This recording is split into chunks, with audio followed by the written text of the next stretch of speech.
नमस्कार, मैं डॉक्टर एजाज हुसैन एक बार फिर आपके समक्ष उपस्थित हूं अपना अगला वीडियो लेक्चर लेकर। आज हम बात करेंगे आजाद भारत के इतिहास पर, जिसमें हम 1947 से लेकर वर्ष 2020 तक के भारत के इतिहास पर नजर डालेंगे। क्योंकि आजाद भारत का इतिहास यूपीएससी व राज्यों की पीएससी के मुख्य पाठ्यक्रम में सम्मिलित कर दिया गया है, इसलिए हमें आजाद भारत के इतिहास को बहुत ही बेहतरीन तरीके से समझने का प्रयास करना होगा। हम 1947 से लेकर वर्ष 2020 तक की सभी घटनाओं को क्रमबद्ध तरीके से जानने का प्रयास करेंगे व किस तरीके से हमको प्री व मेंस में यहां से प्रश्नों को किस तरह हल करना है, इसको एक नए तरीके से या नए तथ्यों के साथ जानने का प्रयास करेंगे। तो आज का ये आजाद भारत के इतिहास पर मेरा पहला वीडियो लेक्चर है। ऐसे लगातार अब मैं इसी विषय पर वीडियो बनाता रहूंगा। तो हम प्रारंभ करते हैं आजाद भारत का इतिहास 1947 से वर्ष 2020 तक। इस इतिहास को मैंने यहां पर कुछ बॉक्सों के माध्यम से उल्लेखित कर दिया है। अब इन्हीं बॉक्सों के माध्यम से हम इस इतिहास को समझने का प्रयास करेंगे। सबसे पहले आजाद भारत के इतिहास की कहानी शुरू करने के लिए मैंने 3 जून 1947 की तारीख को चुना है। 3 जून 1947, इसको हम माउंटबेटन योजना के नाम से भी जानते हैं।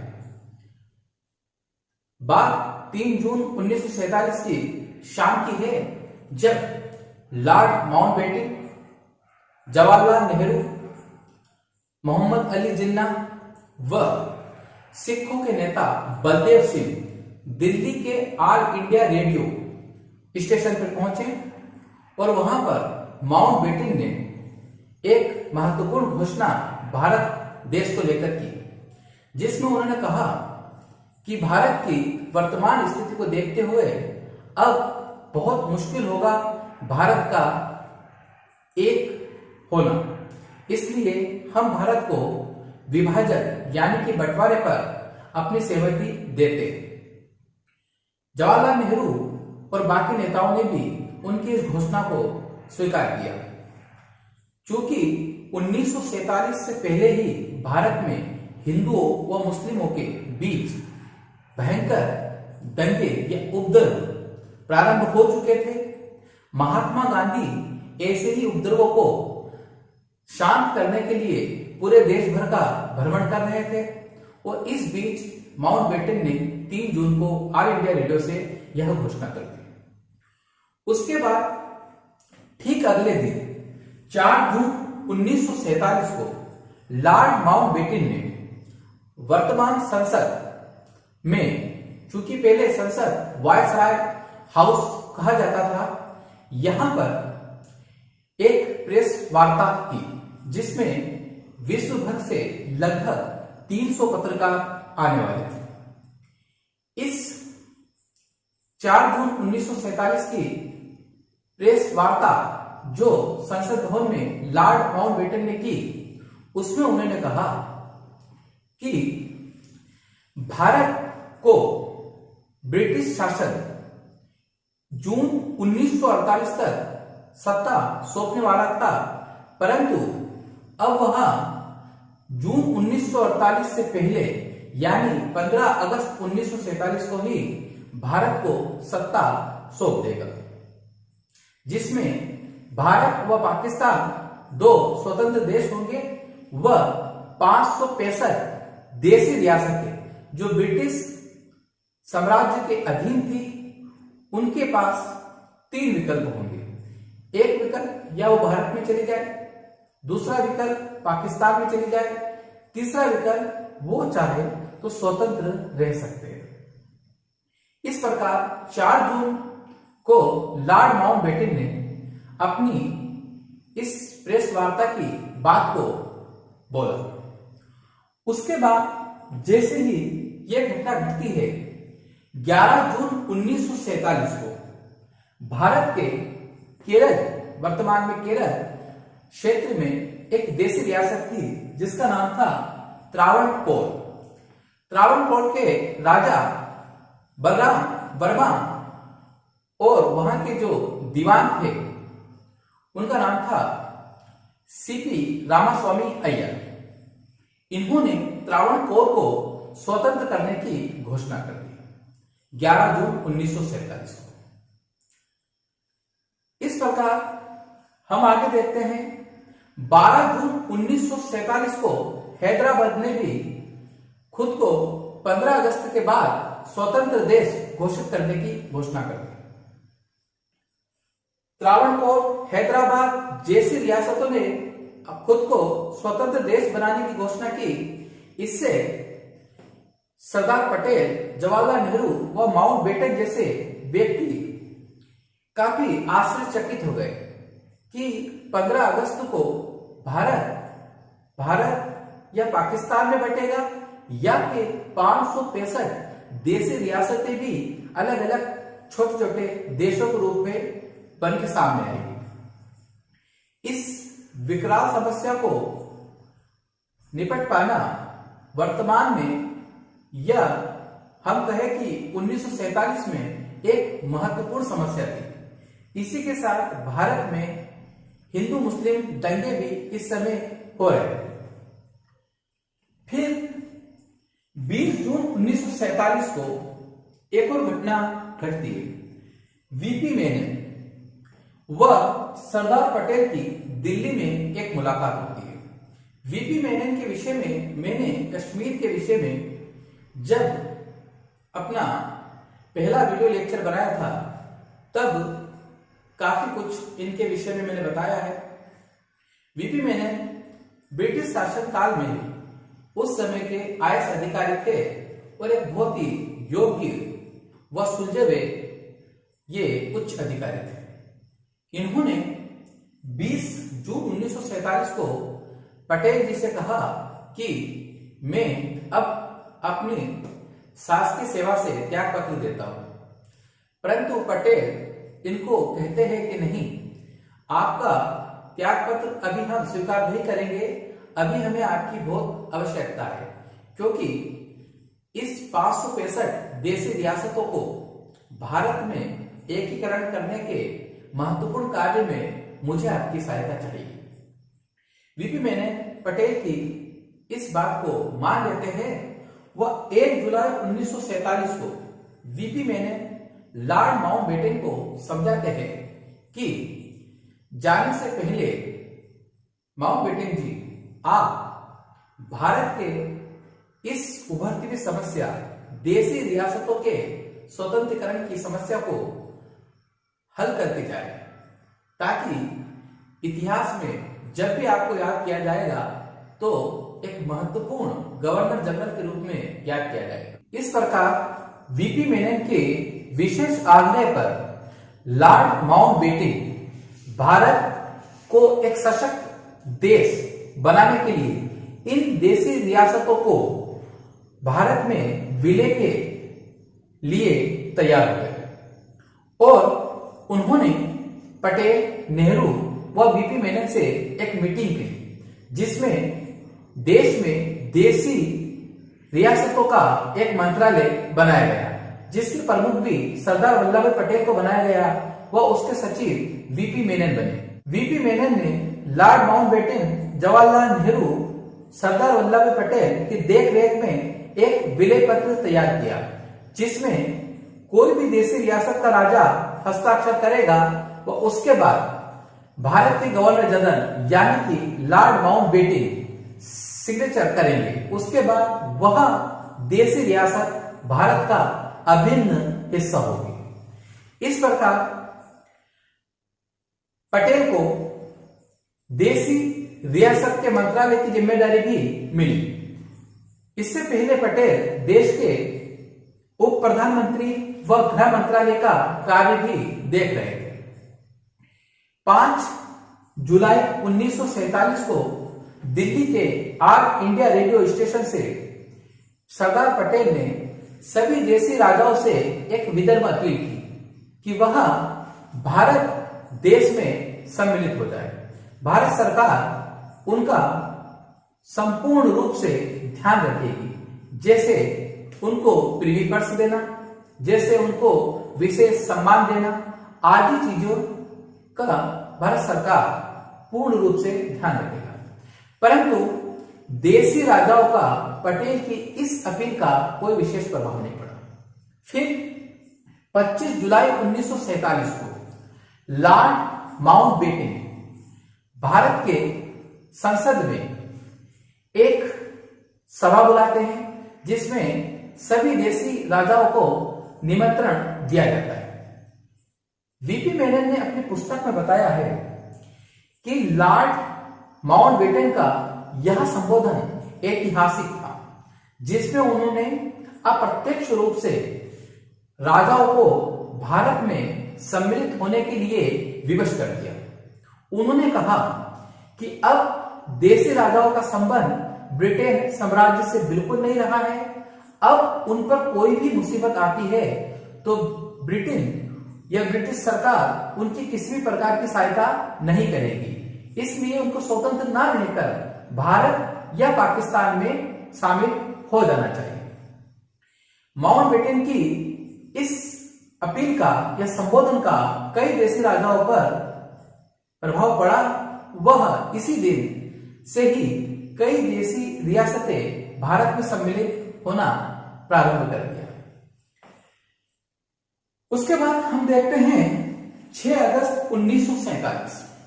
6 अगस्त 1947 को दिल्ली में जोधपुर के महाराजा हनुमंत सिंह, जैसलमेर के महाराजा गिरधर सिंह, भोपाल के नवाब हमीदुल्ला, मोहम्मद अली जिन्ना व उनके सचिव कहा जाता है।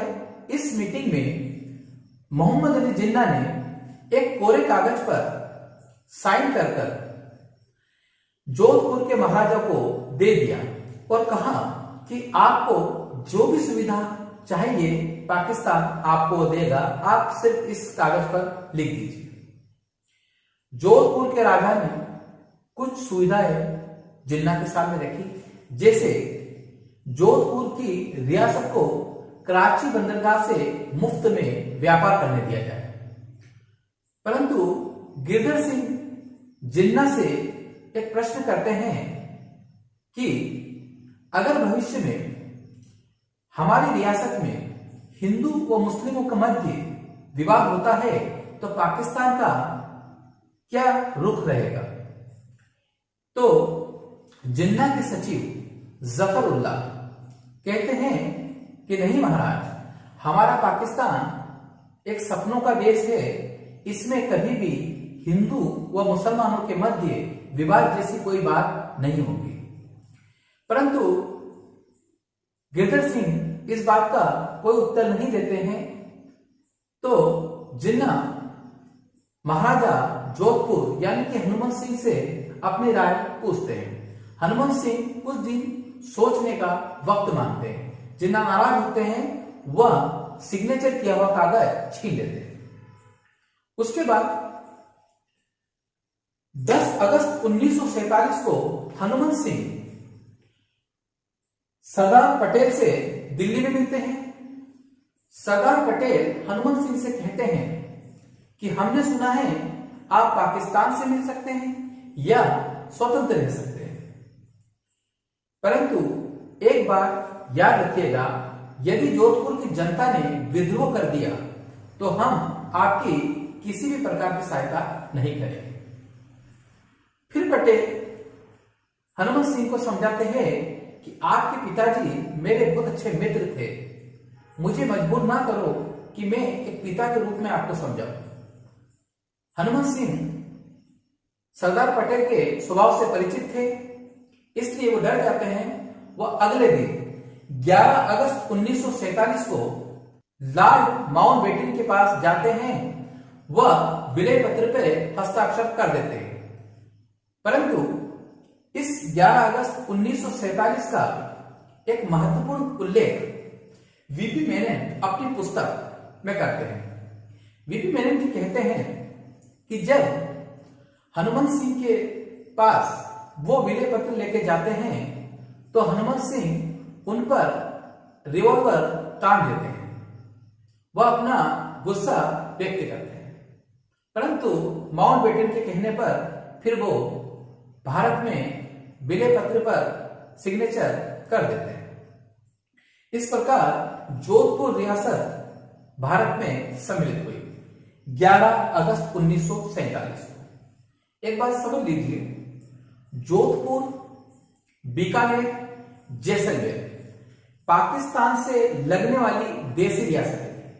अगर ये पाकिस्तान में सम्मिलित हो जाती तो जो मरुस्थली क्षेत्र है वो भारत से चला जाता पाकिस्तान। परंतु हमारे राजनेताओं की सूझबूझ से आज जोधपुर भारत का अभिन्न अंग है। इसके बाद हम देखते हैं 12 अगस्त 1947 को त्रावणकोर के दीवान सीपी रामास्वामी भी भारत में सम्मिलित हो जाते हैं। त्रावणकोर वही देशी रियासत है जो 11 जून 1947 को सबसे पहले खुद को स्वतंत्र करती है, परंतु यहां पर जनता इनका विरोध करती है।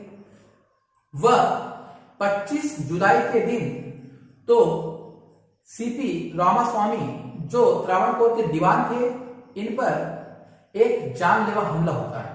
इस हमले से ये डर जाते हैं। वह 12 अगस्त 1947 को विलय पत्र पर हस्ताक्षर कर देते हैं। इस प्रकार त्रावणकोर भी भारत का अभिन्न हिस्सा बन जाता है। त्रावणकोर के विषय में भी ऐसा कहा जाता है कि त्रावणकोर व यूके की एक गुप्त संधि हुई थी, जिसमें यह कहा गया था कि त्रावणकोर खुद को स्वतंत्र करे, क्योंकि त्रावणकोर वर्तमान का केरल वाला क्षेत्र, यहां पर एक खनिज पाया जाता था, मोनोजाइट। इस खनिज पर यूके की नजर थी, इसलिए वो नहीं चाहता था कि त्रावणकोर भारत का हिस्सा बने। तो इस प्रकार हमने 3 जून 1947 से 12 अगस्त 1947 तक की सभी प्रमुख घटनाओं को समझे। अब हम बात करेंगे 12 अगस्त 1947 से आगे। 12 अगस्त 1947 के बाद 14 अगस्त को पाकिस्तान एक स्वतंत्र राष्ट्र बनता है और 15 अगस्त को भारत भी एक स्वतंत्र राष्ट्र बनता है।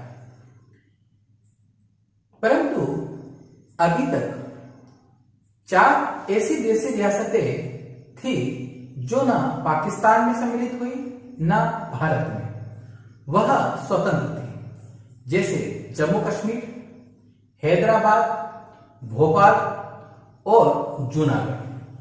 अब कैसे इन देशी रियासतों का विलय भारत में होता है, हम इसको समझने का प्रयास करेंगे। 15 अगस्त जिस दिन भारत स्वतंत्र हुआ, उसी दिन जूनागढ़ के महाराजा महावत खान ने अपनी रियासत का पाकिस्तान में विलय होने की घोषणा कर दी।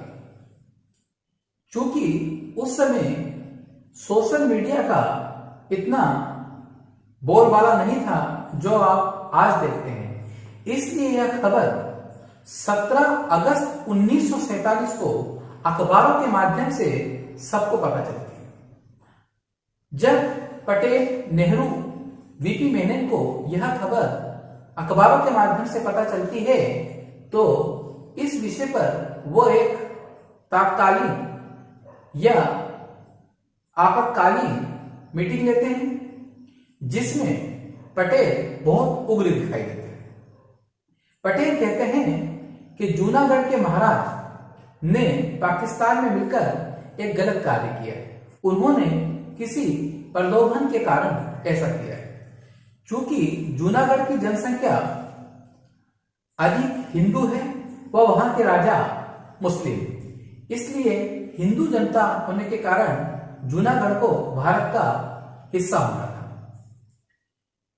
तब माउंटबेटन पटेल को समझाते हैं कि यह जिन्ना की एक सोची समझी चाल है। जिस तरह आप यह कह रहे हैं कि जूनागढ़ की जनता हिंदू है और वहां के राजा मुस्लिम, इस आधार पर जूनागढ़ को भारत में सम्मिलित होना चाहिए, तो यही बात कश्मीर को लेकर जिन्ना करेगा कि वहां की जनता मुस्लिम है और राजा हिंदू, तो जम्मू कश्मीर का विलय पाकिस्तान में होना चाहिए। तो पटेल को यह बात समझ में आती है और वह जूनागढ़ पर सैनिक कार्रवाई करने से बचते हैं। उसके बाद 2 दिन बाद 19 अगस्त 1947 को वीपी मेनन को जूनागढ़ भेजा जाता है, परंतु वहां पर उनकी मुलाकात वहां के महाराजा से नहीं होती है। उनकी मुलाकात वहां के दीवान शाहनवाज भुट्टो से होती है। शाहनवाज भुट्टो बेनजीर भुट्टो के दादा थे व इनके बेटे जुल्फिकार भुट्टो भी पाकिस्तान के प्रधानमंत्री रहे। शाहनवाज भुट्टो वीपी मेनन से मुलाकात करते हैं, जिसका कोई भी निष्कर्ष नहीं निकलता है। शाहनवाज भुट्टो महाराज से किसी भी कीमत पर मेनन को नहीं मिलने देते, परंतु वीपी मेनन यहां पर 2 छोटी रियासतें जिसमें मंगलोर और बाबियावाड़ को भारत में सम्मिलित करने के लिए तैयार कर लेते हैं। 17 सितंबर 1947 का वह दिन है जब जूनागढ़ के राजा ने पाकिस्तान के विलय पत्र पर हस्ताक्षर कर दिया, यानी कि अब कानूनी रूप से जूनागढ़ पाकिस्तान का हिस्सा होगा। परंतु जूनागढ़ की जनता विद्रोह कर देती है। वह 24 सितंबर 1947 को भारतीय सेना जूनागढ़ की घेराबंदी कर देती है। भारतीय सेना जूनागढ़ की घेराबंदी क्यों करती है, इसके पीछे बताया जाता है कि जब मंगलोर व बावड़ियावाड़ जैसी छोटी रियासतें भारत में सम्मिलित हो जाती है, चूंकि ये रियासतें जूनागढ़ के अधीन थी, तो वहां की राजा महावत खान ने इन दोनों रियासतों पर सैनिक कार्रवाई यानी कि अपनी सेना भेज दी थी। इसकी प्रतिक्रिया के रूप में भारत ने जूनागढ़ के घेराबंदी अपनी सेना से करवा दी, क्योंकि यह भारत का हिस्सा है। परंतु 27 सितंबर 1947 को लॉर्ड माउंटबेटन ने पंडित जवाहरलाल नेहरू को समझाया कि हमें जूनागढ़ पर सैनिक कार्रवाई नहीं करना चाहिए, बल्कि इस मुद्दे को यूएनओ में ले जाना चाहिए। परंतु आगे चलकर जनता ने जूनागढ़ में विद्रोह तीव्र कर दिया। इस विद्रोह व भारतीय सेना के डर से यहां का नवाब महावत खान चुपचाप पाकिस्तान को भाग जाता है। इसके बाद जूनागढ़ के दीवान शाहनवाज भुट्टो 7 नवंबर 1947 को भारत के विलय पत्र पर पुनः हस्ताक्षर करते हैं व जूनागढ़ को भारत में सम्मिलित करते हैं। चूंकि शाहनवाज भुट्टो जूनागढ़ के महाराजा नहीं थे, दीवान थे, इसलिए आगे चलकर इस पर यूएनओ में कोई विवाद न हो, इसलिए लॉर्ड माउंटबेटन जूनागढ़ में फरवरी 1948 को जनमत संग्रह करवाते हैं और इस जनमत संग्रह में 1,19,000 वोट भारत के पक्ष में व मात्र 51 वोट पाकिस्तान को मिलते हैं। इस प्रकार जूनागढ़ रियासत भी भारत में सम्मिलित हो जाती है। जूनागढ़ वर्तमान के गुजरात राज्य का एक हिस्सा है। अब हम बात करते हैं एक ऐसी ही बड़ी देशी रियासत जिसका नाम है हैदराबाद। हैदराबाद रियासत के जो निजाम थे उनका नाम था मीर उस्मान अली बहादुर। परंतु यहां के निजाम से अधिक जिस व्यक्ति की हैदराबाद में तूती बोलती थी उसका नाम था कासिम रिजवी। वह यहाँ के उस समय जो निजाम के प्रधानमंत्री थे उनका नाम था लायक अली। तो हैदराबाद रियासत चूंकि बहुत बड़ी रियासत थी और इसमें ये 3 प्रमुख व्यक्ति उस समय सारा कार्य संभाल रहे थे। वहां के निजाम मीर उस्मान अली बहादुर, उनके प्रधानमंत्री लायक अली व कासिम रिजवी। कासिम रिजवी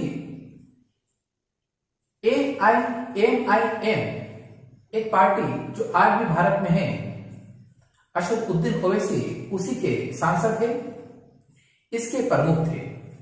कासिम रिजवी उस समय हैदराबाद को अपने हिसाब से चला रहे थे। उन्होंने रजाकार नाम का एक संगठन बनाया था जिसमें लाखों लोग उनके कार्यकर्ता के रूप में कार्य करते थे और यह रजाकार नामक संगठन एक उग्र संगठन था जो हैदराबाद में हिंदू जनता पर काफी अत्याचार कर रहा था। परंतु भारत ने हैदराबाद से नवंबर 1947 में एक समझौता किया था जिसको हम कहते हैं यथास्थिति समझौता। यानी कि नवंबर 1947 से नवंबर 1948 तक भारत हैदराबाद में किसी प्रकार का हस्तक्षेप नहीं करेगा, जो जैसा है वह वैसा ही रहेगा। इस समझौते के कारण भारत ने हैदराबाद के ऊपर इस बीच कोई कार्रवाई नहीं की।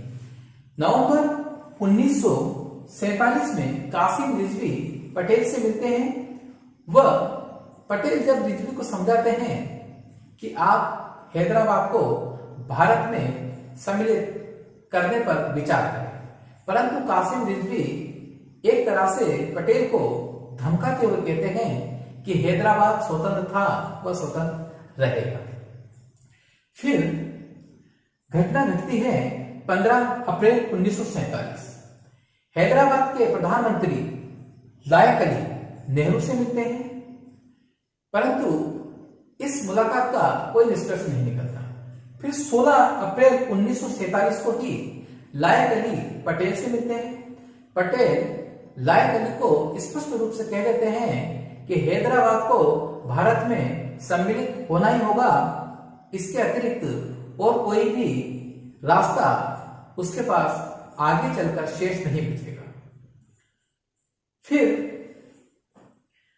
बात आती है 13 जून 1947 की, क्योंकि 16 अप्रैल की इस मीटिंग के बाद भारत सरकार व हैदराबाद रियासत के बीच कड़वाहट तीव्र गति से बढ़ रही है।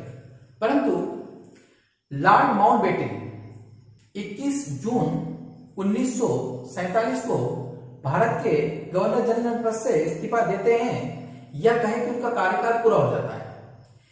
वो चाहते थे कि वह गवर्नर जनरल रहते हुए 21 जून से पहले हैदराबाद को भारत में सम्मिलित कर दें। इसलिए उन्होंने प्रयास किए जिसमें उन्होंने हैदराबाद को कुछ विशिष्ट सुविधा देने की घोषणा की। जैसे हैदराबाद रियासत खुद का संविधान बना पाएगी, हैदराबाद रियासत अपनी सेना रख पाएगी और भी अनेक ऐसी सुविधा हैदराबाद को माउंटबेटन ने दी। नेहरू तो इस बात को मान गए, परंतु पटेल प्रारंभ में इस बात को मानने के लिए तैयार नहीं थे। वह अपनी जिद पर अड़े रहे, परंतु माउंटबेटन व वीपी मेनन के समझाने पर 13 जून 1947 को पटेल हैदराबाद को विशिष्ट सुविधा देने के लिए तैयार हुए। परंतु हैदराबाद के निजाम ने इन सुविधाओं को लेने से भी मना कर दिया। वह भारत में विलय न करने की अपनी जिद पर अड़े रहे। इसके बाद 10 सितंबर 1947 को पटेल ने देहरादून से उनका स्वास्थ्य उस समय ठीक नहीं था। वह देहरादून में वह अपना उपचार करा रहे थे। वहीं से उन्होंने निजाम को एक पत्र लिखा। वह अंतिम मौका भारत में सम्मिलित होने का दिया, परंतु निजाम अपनी जीत पर अड़ा रहा। हालांकि वहां के प्रधानमंत्री लायक अली ने उनको बहुत समझाया, परंतु कासिम रिजवी ने उनको चुप रहने की सलाह दी। इसका परिणाम यह हुआ कि 13 सितंबर 1947 को भारत ने सैनिक कार्यवाही हैदराबाद पर कर दी, जिसे आप ऑपरेशन पोलो के नाम से जानते हैं, या कुछ किताबों में इसको पुलिस कार्यवाही भी कहा जाता है। 13 सितंबर को यह युद्ध हुआ। वह 17 सितंबर को यानी कि मात्र 4 से 5 दिन में ही हैदराबाद ने अपने घुटने टेक दिए और वहां के निजाम मीर उस्मान बहादुर ऑल इंडिया रेडियो पर आते हैं। वह भारत में विलय करने की घोषणा कर देते हैं। वह 18 सितंबर 1947 को हैदराबाद भारत का हिस्सा बन जाता है। नेहरू व पटेल ने बड़ा दिल दिखाते हुए यहां के निजाम को हैदराबाद का राज्य प्रमुख का दर्जा प्रदान किया। इस प्रकार हमने देखा कि जूनागढ़ व हैदराबाद किस प्रकार भारत में सम्मिलित हुए। ऐसी 2 और रियासतें हैं, भोपाल व जम्मू कश्मीर, उन पर अब हम बात करते हैं। आजाद भारत के इतिहास के इस पहले वीडियो लेक्चर में अब हम भारत में सम्मिलित होने वाली एक और ऐसी महत्वपूर्ण देशी रियासत जिसका नाम भोपाल है, किस प्रकार सम्मिलित होती है, इस कहानी को जानेंगे। भोपाल रियासत के विषय में जानना विशेषकर मध्य प्रदेश की पीएससी की तैयारी करने वाले विद्यार्थियों के लिए भी बहुत महत्वपूर्ण विषय है। तो आज हम भोपाल रियासत को बहुत करीब से समझने का प्रयास करेंगे। भोपाल रियासत की स्थापना 1723-24 के दरमियान होती है। कहा जाता है कि औरंगजेब के एक लड़ाके योद्धा जिनका नाम दोस्त मोहम्मद खान था, उन्होंने 1723-24 औरंगजेब की मृत्यु 1707 में हो जाती है। उसके बाद मुगल एम्पायर कमजोर पड़ता है। वह कई ऐसी देशी रियासतें अपने आप को स्वतंत्र कर लेती है। तो ऐसे ही एक अफगान योद्धा दोस्त मोहम्मद खान ने भोपाल, रायसेन और सीहोर वाले क्षेत्र पर अपनी एक छोटी सी रियासत खड़ी की। 1728 में इनकी मृत्यु होने के बाद भोपाल के नवाब बनते हैं इनके पुत्र यार मोहम्मद खान। उसके बाद समय चलता रहता है। मुगल साम्राज्य की पकड़ सत्ता से ढीली हो जाती है और ब्रिटिश लोगों का यहां पर कब्जा हो जाता है। आगे चलकर मार्च 1818 में भोपाल के नवाब नजर मोहम्मद खान अंग्रेजों से संधि कर लेते हैं। वह भोपाल रियासत भारतीय ब्रिटिश साम्राज्य के अधीन कार्य करती है। फिर इसी रियासत के 1926 में हमीदुल्लाह नवाब बनते हैं। हमीदुल्लाह जी के विषय में एक बात आप जान लें कि हमीदुल्लाह जी बहुत पढ़े लिखे और टैलेंटेड नवाब थे। इनकी मित्रता लॉर्ड माउंटबेटन से भी थी, जवाहरलाल नेहरू से भी थी, वह मोहम्मद अली जिन्ना से भी थी। जिन्ना ने तो इनको यहां तक कह दिया था कि अगर भोपाल का विलय पाकिस्तान में होता है तो वो उनको पाकिस्तान का सेक्रेटरी ऑफ जनरल का पद देंगे। याद रखिए 14 अगस्त 1947 को पाकिस्तान एक स्वतंत्र राष्ट्र बन गया था। उससे ठीक एक दिन पहले नवाब अपनी पुत्री आबिदा से कहते हैं कि आप भोपाल का शासन संभाले, मैं पाकिस्तान जाकर जनरल सेक्रेटरी बन जाता हूं। परंतु आबिदा इस बात को इनकार कर देती है। वह मार्च 1948 की बात है। भोपाल के नवाब खुद को स्वतंत्र घोषित कर देते हैं, यानी कि भोपाल रियासत न पाकिस्तान में जाएगी न भारत में, वह स्वतंत्र रहेगी मार्च 1948 के बाद। और वह भोपाल में एक अपने मंत्रिमंडल की भी घोषणा कर देते हैं, और इस मंत्रिमंडल का जो प्रमुख या प्रधानमंत्री होता है उनका नाम होता है चतुर नारायण मालवीय। तो इस प्रकार भोपाल के पहले प्रधानमंत्री चतुर नारायण मालवीय बनते हैं। वह उनका मंत्रिमंडल नवाब के अधीन रहकर कार्य करता है, परंतु जनता इसका पुरजोर विरोध करती है। नवाब अक्टूबर 1948 में हज यात्रा को चले जाते हैं और यहां भोपाल में जनता मंत्रिमंडल व नवाब का बहुत तीव्र गति से विरोध करती है। 23 जनवरी 1949 की बात है। डॉक्टर शंकर दयाल शर्मा जो भारत के राष्ट्रपति रहे हैं, वो भी नवाब की और मंत्रिमंडल की विरोध करते हुए आंदोलन करते हैं। नवाब व मंत्रिमंडल द्वारा इनको गिरफ्तार कराकर 8 माह की जेल करा दी जाती है। 23 जनवरी के बाद 29 जनवरी को मंत्रिमंडल को भंग करके नवाब पुनः भोपाल की सत्ता अपने हाथ में ले लेते हैं। 29 जनवरी 1949 को फिर से भोपाल रियासत का सारी बागडोर नवाब के अधीन आ जाती है, यानी कि चतुर नारायण मालवीय को व उनकी मंत्रिमंडल को भंग कर दिया जाता है। फिर 30 अप्रैल 1949 को नवाब वीपी मेनन के विशेष आग्रह व दबाव पर भारत में विलय करने को तैयार हो जाते हैं।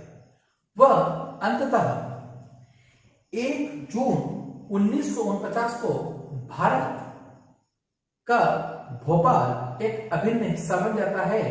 वह मध्य प्रदेश राज्य में सम्मिलित हो जाता है। उस समय मध्य प्रदेश का नाम मध्य भारत था और भोपाल रियासत इसमें सम्मिलित थी, और वर्तमान में भी भोपाल मध्य प्रदेश की राजधानी है। तो इस प्रकार हमने भोपाल रियासत की भारत में सम्मिलित होने की एक संक्षिप्त कहानी को भी जाना। आगे चलकर मैं जब मध्य प्रदेश राज्य को आपको पढ़ाऊंगा तब भोपाल के और महत्वपूर्ण व नवीनतम जानकारियां आपको उपलब्ध कराऊंगा। अब भारत में व पाकिस्तान में एक और ऐसी देशी रियासत थी जो अब तक सम्मिलित हुई थी, जिसका नाम था जम्मू कश्मीर। परंतु जम्मू कश्मीर के भारत में एकीकरण की कथा को मैं इस वीडियो लेक्चर में सम्मिलित नहीं करूंगा, क्योंकि इसी चैनल पर हमने कश्मीर के इतिहास पर 3 वीडियो लेक्चर बनाकर अपलोड कर रखे हैं। जिनको भी कश्मीर का एकीकरण जानना हो वो उन वीडियो के माध्यम से बड़े सरलता पूर्वक कश्मीर के एकीकरण या भारत में विलय की कथा को जान सकता है। तो आज के इस आजाद भारत के पहले वीडियो लेक्चर में यहीं तक। नमस्कार, धन्यवाद।